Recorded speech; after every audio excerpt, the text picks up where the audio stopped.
Hello बच्चों, welcome back to Drishyas online Gurukul. इस video में हम previous year junior level science के एक पेपर डिस्कस करेंगे। जो पेपर पूरा का पूरा तीन पार्ट में हम लोग डिस्कस करेंगे। फर्स्ट पार्ट में 10 क्वेश्चन होगा, सेकंड पार्ट में 10 क्वेश्चन होगा और थर्ड पार्ट में 10 क्वेश्चन होगा। इन सभी पार्ट का लिंक आपको डिस्क्रिप्शन बॉक्स में मिल जाएगा, आप वहां से दूसरे पार्ट्स को भी देख सकते हैं। तो चलिए हम लोग शुरू करते हैं फर्स्ट पार्ट और देखते हैं इसमें फर्स्ट क्वेश्चन क्या है। तो इसमें देखिए फर्स्ट क्वेश्चन हम लोग लेते हैं। सबसे पहले फर्स्ट क्वेश्चन बेसिकली रिलेटेड है दीर्घरोम से। इसमें देखिए, इस क्वेश्चन में देखिए, दीर्घरोम के संदर्भ में निम्नलिखित कथनों का अध्ययन कीजिए। पहला क्या है, ये उंगली के समान उभरी हुई संरचना होती है। क्या करना है फिर इसमें, दीर्घरोम को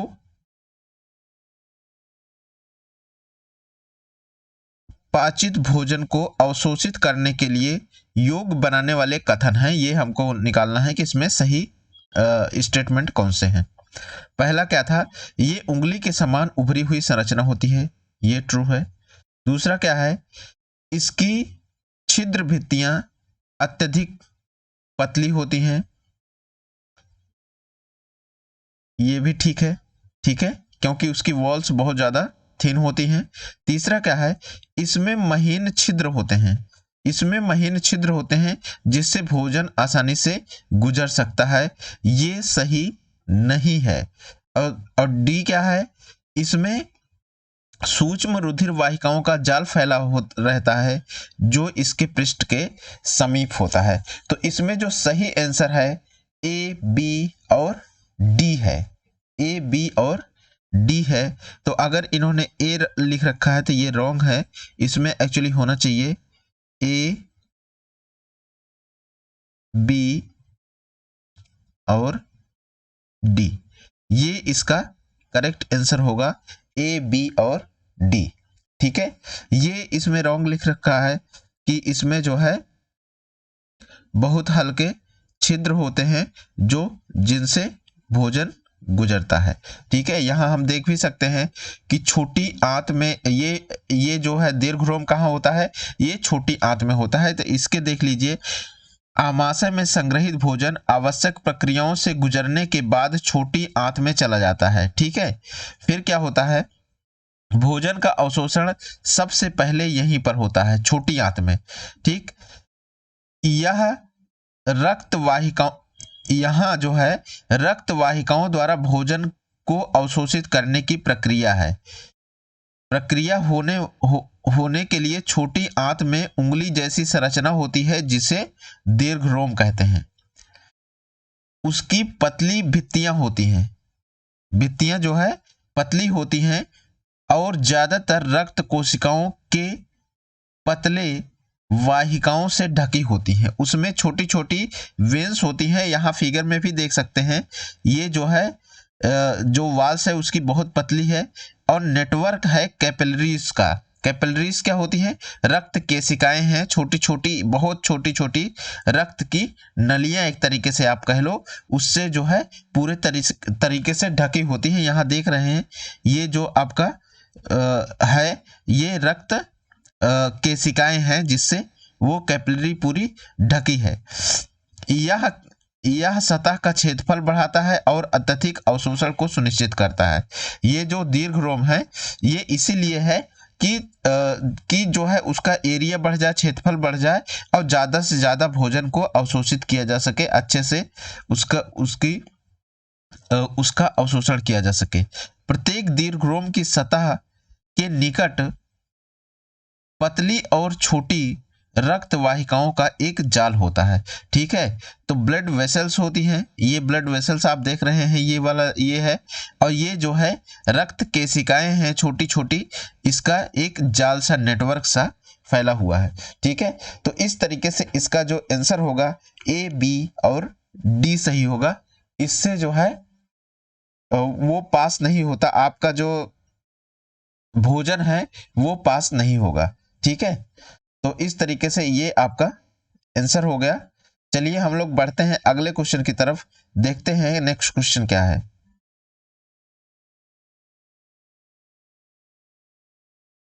इसमें देखिए, विज्ञान की कक्षा में निम्नलिखित गतिविधियों में से किसका सबसे कम शैक्षिक मूल्य है? ये चीज ध्यान में रखना है, सबसे कम शैक्षिक मूल्य। ठीक है, सबसे कम शैक्षिक मूल्य किसका है? विज्ञान की कक्षा में डिजाइन बनाना सबसे कम महत्वपूर्ण है, जबकि वैज्ञानिक सिद्धांत पर चर्चा करना, मॉडल का निर्माण करना, सरल प्रयोगों के बारे में पढ़ना विज्ञान की दृष्टि से अति महत्वपूर्ण है। तो इसमें सबसे कम महत्वपूर्ण कौन सा है? डिजाइन बनाना। डिजाइन बनाना सबसे कम महत्वपूर्ण है, जबकि वैज्ञानिक सिद्धांत पर चर्चा करना ज्यादा महत्वपूर्ण है, मॉडल का निर्माण करना ज्यादा महत्वपूर्ण है, सरल प्रयोग के बारे में पढ़ना ये ज्यादा महत्वपूर्ण है विज्ञान की दृष्टि से। तो ठीक है, तो हम लोग आगे बढ़ते हैं अगले क्वेश्चन की तरफ, देखते हैं नेक्स्ट क्वेश्चन। नेक्स्ट क्वेश्चन क्या है? इसमें देखिए, निम्नलिखित में से कौन से कथन प्रकाश संश्लेषण के संदर्भ में सत्य हैं? तो इसमें देखिए, इस प्रक्रिया में सौर ऊर्जा रासायनिक ऊर्जा में परिवर्तित होती है, ये आप जानते ही हैं। इसमें सबसे पहले हम डिस्क्रिप्शन को देखते हैं, फिर इधर आते हैं। इसमें देखिए, प्रकाश संश्लेषण एक जैव रासायनिक क्रिया है जिसमें पौधे वायुमंडल में उपस्थित कार्बन डाइऑक्साइड को ग्रहण करते हैं और ऑक्सीजन को छोड़ते हैं। लेकिन ये अवक्रिया कब होगी? जब आपका प्रकाश उपस्थित हो और उसमें पर्णहरिम होना चाहिए, ये दो चीजें होनी चाहिए।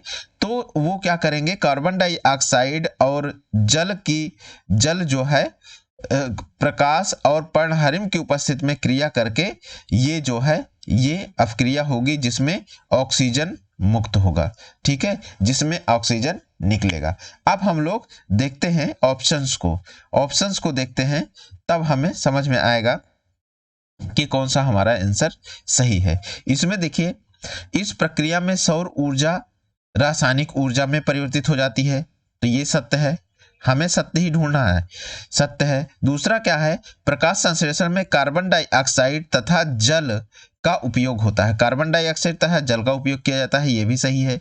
अगला देखिए, प्रकाश संश्लेषण में कार्बन डाइऑक्साइड मुक्त होती है, ये तो रॉन्ग हो गया, कार्बन डाइऑक्साइड मुक्त नहीं होता। प्रकाश संश्लेषण की क्रिया में कार्बन डाइऑक्साइड मुक्त नहीं होता, बल्कि कार्बन डाइऑक्साइड यूज होता है, मुक्त क्या होता है? ऑक्सीजन मुक्त होता है, तो ये रॉन्ग हो गया। डी देखिए, प्रकाश संश्लेषण में ऑक्सीजन मुक्त होती है, प्रकाश संश्लेषण में ऑक्सीजन मुक्त होती है तथा कार्बन मोनोऑक्साइड, ये क्या है? कार्बन मोनोऑक्साइड उपभोग होती है, नहीं, ये रॉन्ग है। कार्बन मोनोऑक्साइड नहीं, बल्कि कार्बन डाइऑक्साइड जो है वो यूज होती है। तो इस तरीके से सी और डी गलत है, मतलब ए और बी जो है आपके ट्रू हैं। तो इसका जो करेक्ट आंसर होगा वो आंसर कौन सा करेक्ट होगा? आंसर सी इसका करेक्ट आंसर है। एक चीज मैं और बता दूं कि पौधे जो है प्रकाश संश्लेषण तो करते ही करते हैं, इसके साथ श्वसन भी करते हैं। तो श्वसन में जो प्रोडक्ट निकलता है वो क्या निकलता है? कार्बन डाइऑक्साइड निकलता है। ये चीज आपको ध्यान में रखना है, पौधे श्वसन भी करते हैं। आगे हम लोग बढ़ते हैं अगले क्वेश्चन की तरफ, देखते हैं नेक्स्ट क्वेश्चन क्या है। तो देखिए, इसमें नेक्स्ट क्वेश्चन आ गया। इसमें देखिए, भोजन में पाचन में शामिल जटिल प्रक्रियाओं का सही क्रम है। ठीक है, भोजन में पाचन, इसमें जो शामिल जो जटिल प्रक्रियाएं हैं उनमें सही क्रम क्या है? देखो, सबसे पहले क्या होता है? भोजन का अवशोषण होता है। सबसे पहले क्या होता है? भोजन का अंतर्ग्रहण होता है। जब आप खाना खाते हैं, मुंह के थ्रू भोजन अंदर जाता है, तो वो जो है क्या है? अंतर ग्रहण है। अब आगे क्या हुआ? भोजन आपने खा लिया, गले से भोजन होता हुआ फिर अंदर पेट में गया। पेट में क्या होता है उसका? पेट में सबसे पहले होता है उसका पाचन। ठीक है, अंतर्ग्रहण उसके अंदर गया, उसके बाद क्या होता है? उसका पाचन शुरू हो जाता है। पाचन यहीं से, मुंह से ही शुरू हो जाता है। लेकिन अगला जो स्टेप है वो क्या है? पाचन। पाचन के बाद क्या होता है? वो जब पच गया तो उसका अवशोषण होगा, जो उसमें जो उसके पार्ट हैं उसको अवशोषित किया जाएगा। अवशोषण करने के बाद अब एनर्जी अवशोषित हो गई, तो उस अवशोषण से जो एनर्जी मिली उसका यूज जब कोशिकाएं करने लगती हैं तो उसको बोलते हैं स्वांगीकरण। ठीक है, उसका यूज जब करेंगे तो उसको बोलेंगे स्वांगीकरण। और स्वांगीकरण होने के बाद जो कुछ बच जाता है भोजन, उसको मल के द्वारा बाहर निकाल दिया जाता है, तो उसे बोलते हैं निष्कासन।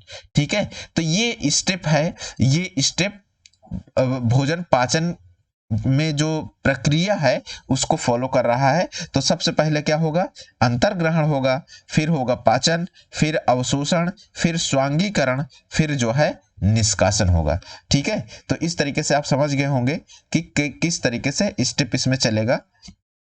आगे हम लोग बढ़ते हैं अगले क्वेश्चन की तरफ, देखते हैं नेक्स्ट क्वेश्चन क्या है।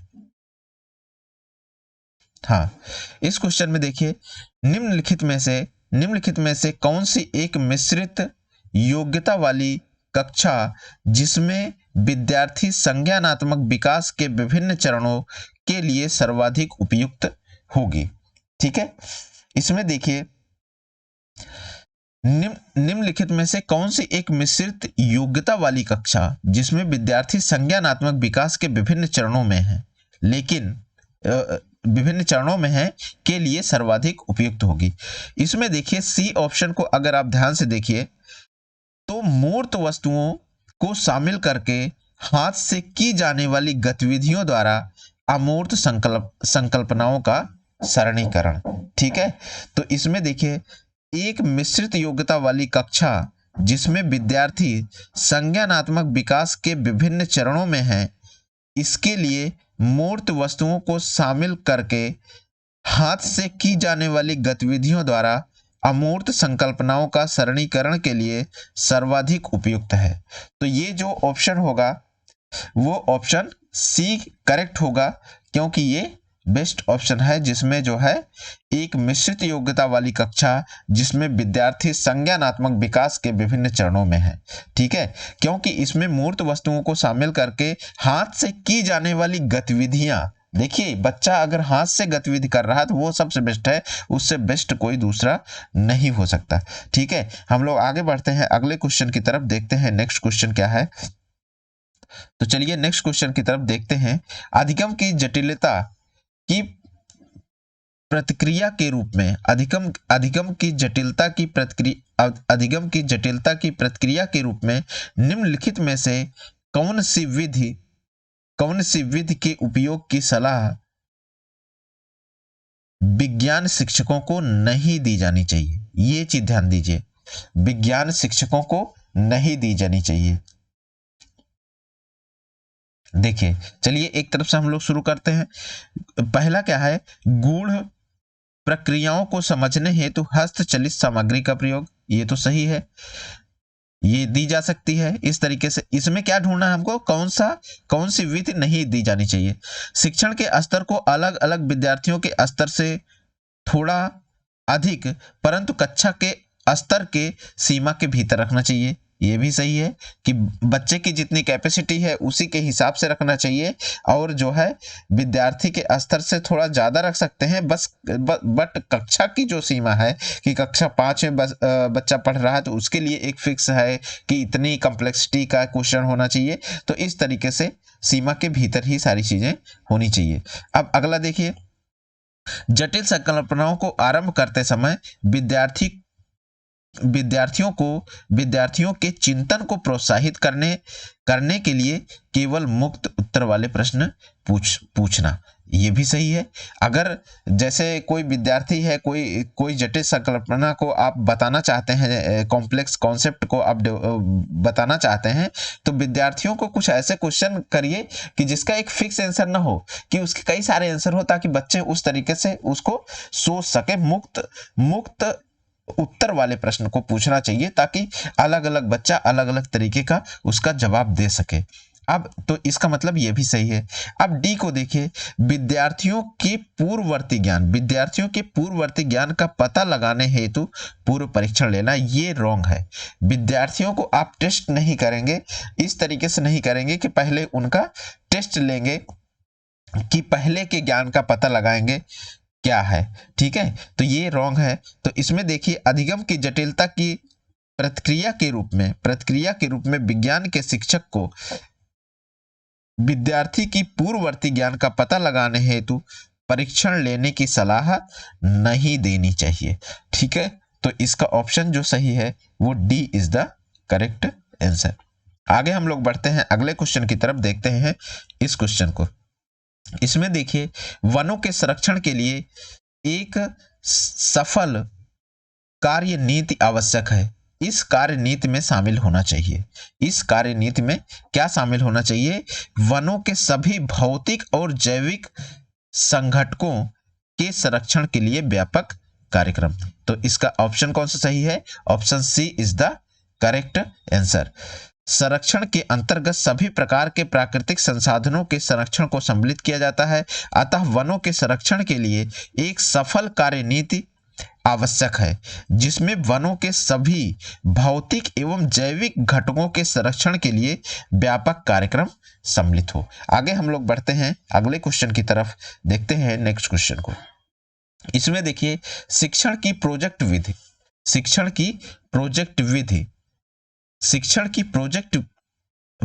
विधि या प्रोजेक्ट पद्धति डैश के दर्शन के साथ सर्वश्रेष्ठ रूप से संबंधित है। तो ये किसका है? जॉन ड्यूवी का है। जॉन ड्यूवी, ये एक जो है, देखिए, प्रोजेक्ट विधि अमेरिका के प्रसिद्ध शिक्षा शास्त्री जॉन ड्यूवी किलपैट्रिक और स्टीवेंस आदि के सम्मिलित प्रयास का फल प्रोजेक्ट पद्धति है। इसके अनुसार क्या किया जाता है? इसके अनुसार ज्ञान प्राप्ति के लिए स्वाभाविक वातावरण अधिक उपयुक्त होता है। इस विधि से पढ़ाने के लिए सबसे पहले समस्या ली जाती है, जो प्रायः छात्रों द्वारा उठाई जाती है, और उस समस्या का हल करने के लिए उन्हीं छात्रों द्वारा योजना बनाई जाती है। ये कौन सी पद्धति है? ये है प्रोजेक्ट पद्धति। और प्रोजेक्ट पद्धति किसके द्वारा दी गई थी? प्रोजेक्ट पद्धति दी गई जॉन ड्यूवी के द्वारा, जॉन ड्यूवी किलपैट्रिक स्टीवेंस। ठीक है, तो आगे हम लोग बढ़ते हैं अगले क्वेश्चन की तरफ, देखते हैं नेक्स्ट क्वेश्चन कौन सा है। इस क्वेश्चन में देखिए, जैव विज्ञान में पाठ योजना डैश को ध्यान में रखते हुए मुख्य रूप से निर्देशित होनी चाहिए। जीव विज्ञान में क्या होना चाहिए? पाठ योजना डैश को ध्यान में रखते हुए मुख्य रूप से प्रदर्शित होना चाहिए। तो इसका देखो, जैव विज्ञान में पाठ योजना पाठचर्या के लक्ष्यों और अधिगम परिणामों को ध्यान में रखते हुए मुख्य रूप से निर्देशित होनी चाहिए। तो इसका आंसर कौन सा सही है? आंसर जो ए है वो करेक्ट आंसर है। ठीक है, तो जैव विज्ञान में पाठ योजना पाठचर्या के लक्ष्यों और अधिगम परिणामों को ध्यान में रखते हुए मुख्य रूप से निर्देशित होनी चाहिए। ठीक है, आगे हम लोग बढ़ते हैं अगले क्वेश्चन की तरफ, देखते हैं नेक्स्ट क्वेश्चन को कि नेक्स्ट क्वेश्चन क्या है। तो इसमें देखिए, विद्यार्थियों को अभिप्रेरित करने के लिए शिक्षक निदर्शन का आयोजन करता है। ठीक है, लेकिन निदर्शन का अपेक्षित परिणाम नहीं आता। शिक्षक के लिए सर्वश्रेष्ठ सलाह है। निदर्शन क्या होता है? डेमोन्स्ट्रेशन में कोई चीज एक तरीके से प्रदर्शित की जा रही, दिखाई जा रही है, लेकिन उसका परिणाम अच्छा नहीं आ रहा, तो इसके लिए बेस्ट ऑप्शन है कि डेमोन्स्ट्रेशन को रोक दिया जाए, निदर्शन को रोक दिया जाए और उसे से दोबारा से किया जाए। तो इसका बेस्ट आंसर जो है, answer C is the correct answer. इस स्थिति में शिक्षक निदर्शन को रोककर पुनः उसे दोबारा शुरू करे तथा जिससे छात्रों की सही दिशा में अभिप्रेरित किया जा सके, जिसके उपरांत वह उसे सीख सके। ठीक है, तो इसमें जो है आपको निदर्शन को रोक देना चाहिए, डेमोन्स्ट्रेशन को रोक देना चाहिए और उसे दोबारा से शुरू करना चाहिए ताकि बच्चों को समझ में आ जाए। तो इस तरीके से हमने इस पार्ट में 10 क्वेश्चन पूरे डिस्कस कर लिए। अगर ये वीडियो आपको पसंद आ रहा है तो आप चैनल को सब्सक्राइब करें, दूसरों के साथ शेयर करें। Thank you.